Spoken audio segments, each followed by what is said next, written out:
Good morning. I am here about to switch out my kefir grains. I'm going to drain them, get the kefir, and then I'll feed them. I am actually new to milk kefir. We've done water kefir grains before and made the juice-like sodas with them. This time I got some kefir grains, some milk kefir grains from one of my friends, and I actually prefer milk kefir because it is a very simple process. With the water kefir, you let it sit in a jar and do its thing, and then you have to put it in a airtight container that has one of those flip tops on it to keep it from exploding, and feed it with something that's sweet to let it finish its fermentation and let it be yummy and taste like soda.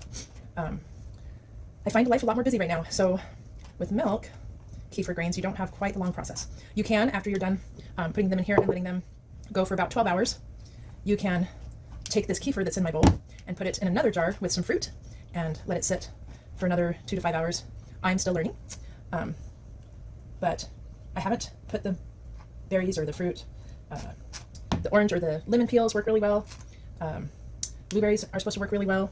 So then I'm gonna, now that I've gotten all the kefir off, I'm gonna put my grains back into my jar. And then I'll take my milk and just fill it up about halfway. And then you're supposed to let this sit for about 12 hours. Sometimes my days get crazy, like yesterday, and it went about probably 18 hours, which leaves the kefir a little bit more sour, but I don't mind that because it's still very usable. I've been putting it in pancakes, biscuits, and I've even tasted a little bit of it, and it doesn't hurt you, it's just more sour. So I don't mind that at all.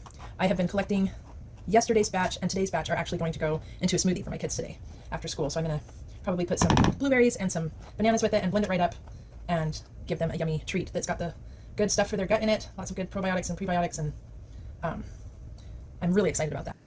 If you have any questions about milk kefir, please leave them in the comments below and I'll try my best to answer them. I'm new to this, but I enjoy sharing what I'm learning. I hope you guys have a great day.